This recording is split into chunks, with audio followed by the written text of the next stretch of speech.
नाज़रीन, इसराइल ने लबनान में जंगबंदी मुआहदे की कितनी बार खिलाफवर्जी की। फ्रांसीसी रिपोर्ट में शर्मनाक इंकशाफात सामने आ गए।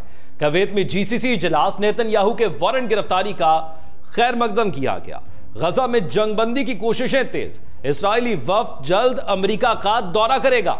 गजा में इसराइल के इंसानी जिस्म तहलील करके बुखारात बनाने वाले हथियार के इस्तेमाल का इंकशाफ हुआ है। गजा में इसराइली जारियत का सिलसिला जारी, मजीद 48 फलस्तीनी शहीद हो गए। कुल फलस्तीनी शहादा की तादाद 44,429 हो गई। अनरवा के बजरिया करीम अबू सालिम क्रॉसिंग इमदाद की तरसील मुअत्तल हो गई है। इसराइल का जबालिया और अबासीन अल कबीरा पर हमला। इसराइली अखबार हॉटिन्स नेतन्याहू के आगे डट गया। एक और मुल्क मजलूम फलस्तीन की इमदाद के लिए मैदान में आ गया। इसराइल का एक और इस्लाम दुश्मन इकदाम सामने आ गया। इसराइल के कौमी सलामती के वजीर बेन गौर ने मसाजिद में आजान नशर करने पर पाबंदी लगा दी है। नाज़रीन, इस तमाम तर सूरत हाल पर बात करेंगे आज की इस नशिस्त में। आप देख रहे हैं 92 न्यूज़ डिजिटल और मैं हूं ज़ौक अहमद। इसराइल को बड़ा झटका लग गया है। यमन के हौसी बागियों ने एक अमरीकी जंगी जहाज और 3 सप्लाई बहरी जहाजों पर हमलों का दावा किया है। नॉर्वे के आला सिफारतकार ने फलस्तीन को तस्लीम करने के लिए यूरोपीय इकदाम पर जोर दिया। जंगों में ज्यादा कत्ल खवातीन हुई या मर्द, अक़वाम मुत्तहिदा की रिपोर्ट में होशरुबा इंकशाफात सामने आ गए हैं। नाज़रीन, इसराइल ने साबित किया है कि वो खुद को किसी भी इखलाकी मुआहिदे में बांधे नहीं रख सकता। लबनान के साथ जंगबंदी मुआहिदे की भी अब तक वो शर्मनाक तौर पर 52 मरतबा खिलाफवर्जी कर चुका है। अल जजीरा के मुताबिक इसराइल के वाई नेट न्यूज ने फ्रांस के हवाले से रिपोर्ट किया है कि इसराइली फौज ने हिजबुल्लाह के साथ होने वाले जंगबंदी मुआहिदे की 52 बार खिलाफवर्जी की है। इसमें हफ्ते के रोज होने वाला हमला भी शामिल है, जिसमें 3 लबनानी शहरी मारे गए थे। इसराइली फौज ने इन हमलों को जायज करार देते हुए दावा किया है कि यह हिजबुल्लाह की खिलाफवर्जियों के जवाब में किए गए इकदाम थे। ताहम वाई नेट न्यूज ने फ्रांसीसी हुक्काम का हवाला देते हुए कहा कि इसराइल ने मुआहिदे की तामील की निगरानी करने वाली बैनुल-अक़वामी कमेटी से मुशावरत के बगैर ये कार्रवाई की है। मीडिया ने एक फ्रांसीसी एहलकार के हवाले से कहा कि लबनान जंगबंदी को बरकरार रखने और हिजबुल्लाह को जनूबी लबनान में अपनी मौजूदगी को दोबारा कायम करने से रोकने के लिए पूरी तरह पुरज़्म है, लेकिन उन्हें खुद को साबित करने के लिए वक्त दिया जाना चाहिए। कुवैत में जीसीसी इजलास ने नेतन्याहू के वारंट गिरफ्तारी का खैर मकदम किया है। तफसीलात के मुताबिक खलीज तावन कौंसल जीसीसी के रहनुमाओं ने इतवार को कुवैत में इजलास के बाद एलामिया में गजा की पट्टी में फौरी और मुस्तकिल जंगबंदी के मुतालबात का इयादा किया। उन्होंने आईसीसी की जानिब से इसराइल के नेतन्याहू और साबिक वजीर दिफा योव गैलेंट के वारंट गिरफ्तारी का खैर मकदम किया और कहा कि वो इसराइल की इस वजाहत को मुस्तरद करते हैं कि गजा की पट्टी में जारियत इसराइल का दिफा है।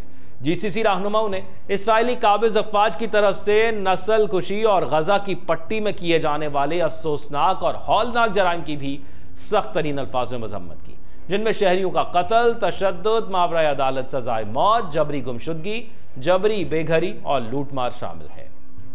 लबनान में जंगबंदी के बाद अब गजा में 14 माह से जारी जंगबंदी के लिए कोशिशें तेज हो गई हैं और इसराइली वफ्द जल्द अमेरिका का दौरा करेगा।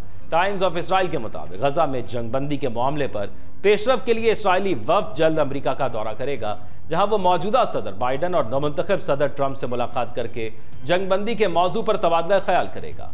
तहम अमेरिका की कौमी सलामती के मुशीर जैक सलेवान ने कहा है कि अमेरिका गजा में जंगबंदी और यरगमालियों की रिहाई के लिए एक समझौते पर काम कर रहा है, लेकिन अभी यह समझौता मुमकिन नहीं हो सका है। दूसरी जानिब आलमी सतह पर भी हमास और इसराइल के दरमियान जंगबंदी की कोशिशें जारी हैं। ईरानी सदर और इराकी वजीर आजम के दरमियान टेलीफोनिक रब्ता हुआ, जिसमें गजा जंगबंदी से मुतल्लिक तबादला ख्याल किया।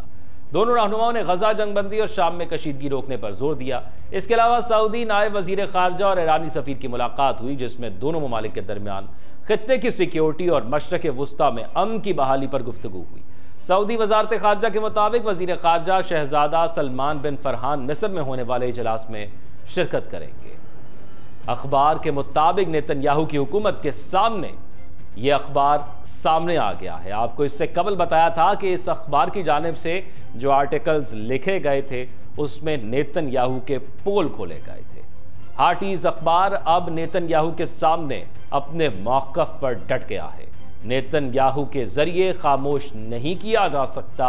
हार्टीज के चीफ एडिटर अल-वफ़ बैन ने एक इदारिये में बाएं तरफ झुकाव रखने वाले अखबार के बायकॉट के इस्राइली हुकूमत के फैसले पर जवाबी हमला किया है, जिसका उन्वान है नेतन्याहू के जरिए हार्टीज को खामोश नहीं किया जा सकता। बैन ने लिखा कि इस्राइली वजीर आज़म ने मकबूजा इलाकों में कब्जे और इल्हाक की उनकी पॉलिसी और फ़लस्तीनियों के हकूक़ से मुकम्मल इनकार के खिलाफ हमारी रिपोर्टिंग और हमारे मजबूत मौक़िफ़ को कभी पसंद नहीं किया। अब इसके सियासी हवारी हमें गैर कानूनी करार देना चाहते हैं और माली तौर पर हमारा गला घोंटना चाहते हैं, लेकिन हम हुकूमत के क्रॉस हेयर्स में अकेले नहीं हैं। उन्होंने इसराइल के पब्लिक ब्रॉडकास्टों को बंद करने के लिए जारी बोली का हवाला देते हुए कहा, जिसे हुकूमत बहुत ज़्यादा खुद मुख्तार समझती है। बैनन ने मजीद कहा कि नेतन्याहू के इत्तेहादी साथी ऐसे जमहूरियत मुखालिफ बिलों को फ़रोग दे रहे हैं जो आज़ादाना इंतखाबात और सियासी इजहार के दीगर ज़राए को कमज़ोर करने का ख़तरा रखते हैं, क्योंकि वो मकबूजा गज़ा में यहूदी बस्तियों की तामीर की तैयारी कर रहे हैं। बैन ने मजीद कहा कि बरतानिया ने गज़ा के लिए $24 मिलियन की इमदाद का वादा किया है। बरतानिया ने आज मिस्र में इंसानी हमदर्दी कॉन्फ्रेंस से कबल गज़ा के लिए 19 मिलियन पाउंड यानी $24 मिलियन की फंडिंग फराहम करने का वादा किया।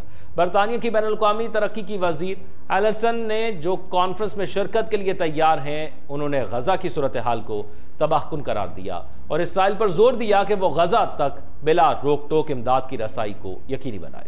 इसराइल के कौमी सलामती के वजीर बेन गौर ने मसाजिद में आज़ान नशर करने पर पाबंदी लगा दी है। नाज़रीन, इसराइल के इंतहाई दाएं बाजू के कौमी सलामती के वजीर ने पुलिस को इसराइल की मसाजिद में आज़ान नशर करने पर पाबंदी लगाने का हुक्म दिया है, जिसे आज़ान भी कहा जा सकता है। और ये पाबंदी हर मुल्क के अंदर मजहबी आज़ादी होती है, जहाँ पर बहुत सी पाबंदियाँ इसराइल के अंदर लगाई जा रही हैं अपने ही शहरियों के हवाले से, वहाँ पर मजहबी आज़ादी पर भी अब पाबंदी लगाना शुरू कर दी गई है। एक्स पर एक वीडियो पोस्ट में बेन गौर ने कहा कि पुलिस को मसाजिद में शोर के मसले को हल करने और नाफिज करने की ज़रूरत है। इसराइल के चैनल 12 ने कबल अज़ीं इतला दी थी कि बेन गौर ने पुलिस को पाबंदी के नफाज के लिए हिदायत भेजी हैं, जिसमें लाउड स्पीकर्स को जब्त करना और जुर्माने जारी करना शामिल है। रिसर्च सेंटर के मुताबिक इसराइल की तकरीबन 14% आबादी मुसलमान है। यमन के हौसी बागियों की जानिब से भी एक अहम खबर सामने आई कि एक अमरीकी जंगी जहाज और 3 सप्लाई बहरी जहाज़ों पर हमले का दावा किया गया है, जिसको उसने वस्ती इसराइल में हाइपरसोनिक मिसाइल कहा है। नॉर्वे के आला सिफारतकार ने फ़लस्तीन को तस्लीम करने के लिए यूरोपीय इक़दाम पर जोर दिया है। नॉर्वे के वज़ीर ख़ारजा एस्पेन बार थैडे का कहना है कि उनका मुल्क फ़लस्तीनी रियासत के क़याम के लिए आगे बढ़ रहा है। वो ओस्लो कैथेड्रल में फ़लस्तीन सपोर्ट प्रोग्राम में शिरकत कर रहे थे, जिसमें बादशाह और वज़ीर आज़म ने शिरकत की। गज़ा के महकमा सेहत के डायरेक्टर ने इंकशाफ किया है कि इसराइली अफ़वाज इंसानी जिस्म तहलील करने वाले ममनू हथियार इस्तेमाल कर रही है, जिनसे लाशें बुखारात बन जाती हैं। गज़ा में इसराइली जारियत का सिलसिला जारी है। शुमाली गज़ा में बैतुल्लाहिया में होने वाली बमबारी में मज़ीद 10 फ़लस्तीनी शहीद हो गए। गुज़िश्ता रोज़ से अब तक मुख्तलिफ इसराइली हमलों में 48 फ़लस्तीनी शहीद हो चुके हैं। गैर मुल्की मीडिया रिपोर्ट के मुताबिक मिस्र के दारुल हुकूमत काहिरा में हमास और फ़लस्तीनी ग्रुप अल-फतह के दरमियान रफ़ा बॉर्डर क्रॉसिंग को दोबारा खोलने पर तबादला ख्याल किया जा रहा है।